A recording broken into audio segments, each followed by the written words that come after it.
فآمن لہ لوط، تو حضرت لوط ایمان لے آئے حضرت ابراہیم پر، وہ ان کے بھتیجے تھے۔ وقال انی مہاجر الی ربی، اور حضرت ابراہیم نے کہا میں اپنے رب کی طرف ہجرت کر رہا ہوں۔ وہ اپنا ملک چھوڑ کر چلے آئے شام کی طرف۔ قرآن مجید میں کہیں بھی پھر اس کے بعد یہ تذکرہ نہیں ملتا کہ ان کی قوم کا کیا حشر ہوا، پیچھے ان کو ہلاک کیا گیا، کیا ہوا، واللہ عالم۔ انہ هو العزیز الحکیم، یقیناً اللہ تعالیٰ زبردست ہے، حکمت والا۔ ووہبنا لہ اسحاق و یعقوب، اور ہم نے اسے اسحاق جیسا بیٹا دیا، یعقوب جیسا پوتا دیا۔ وجعلنا فی ذریتہ النبوۃ والکتاب، اور پھر ہم نے اسی کی نسل میں، اسی کی اولاد میں نبوت اور کتاب رکھ دی۔ یہ نوٹ کر لیجئے کہ حضرت ابراہیم علیہ السلام کے بعد کوئی نبی، کوئی رسول اس دنیا میں ان کی نسل سے باہر نہیں آیا، لیکن یہ کہ ان کی نسل کہاں کہاں پھیلی ہے یہ ہم نہیں جانتے۔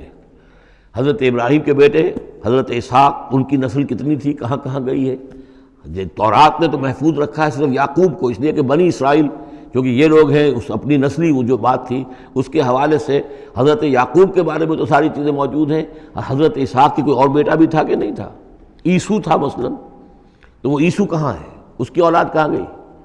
اس طرح بنی قطورہ، کئی بیٹے تھے حضرت ابراہیم کے حضرت قطورہ سے، تو ان میں سے صرف ایک کا ہمیں تذکرہ ملتا ہے، اور وہ ہے حضرت شعیب جس نسل میں آئے ہیں، مریم کی اولاد، باقی کہاں گئے؟ تو اسی طریقے سے یہ کہ یہ در حقیقت یہ اولاد ابراہیم کہاں کہاں پھیلی ہے، جیسے کہ میرا گمان ہے کہ ہندوستان میں بھی آئی ہے۔ نہ صرف یہ کہ ہو سکتا ہے کہ حضرت اسحاق کی اولاد میں سے عیسو کی اولاد آئی ہو اور وہ یہاں پر آباد ہوئی ہو، لیکن یہ کہ ان کا تعلق بھی یہ خاص طور پر برہمن طبقہ جو ہے، میں سمجھتا ہوں کہ وہ اسی طریقے سے ابراہیم کی نسل سے ہے۔ برہمن ابراہیم سے تعلق رکھنے والا برہمن، تو یہ میں سمجھتا ہوں کہ لفظی جو ہے اس کے اندر مناسبت موجود ہے۔ واللہ عالم، یقین سے ہم نہیں کہہ سکتے، الا یہ کہ کوئی شخص ہسٹری کا اس کو اپنا ریسرچ کا موضوع بنائے، بڑا عالم ہو، وہ لائبریریاں جو ہیں کھنگالے اور پرانی تاریخیں دیکھے، شاید۔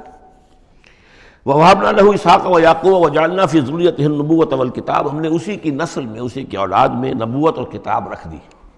طویل عرصے تک وہ نبوت و کتاب آتی رہی حضرت یعقوب کی اولاد میں، پھر آخری نبوت و رسالت حضرت اسماعیل کی اولاد میں۔ وَآتَيْنَاهُ أَجْرَهُ فِي الدُّنْيَا، ہم نے اسے اجر جو ہے دنیا میں بھی عطا فرمایا۔ وَإِنَّهُ فِي الْآخِرَةِ لَمِنَ الصَّالِحِينَ، اور یقیناً وہ آخرت میں ہمارے بڑے نیک بندوں میں سے ہیں۔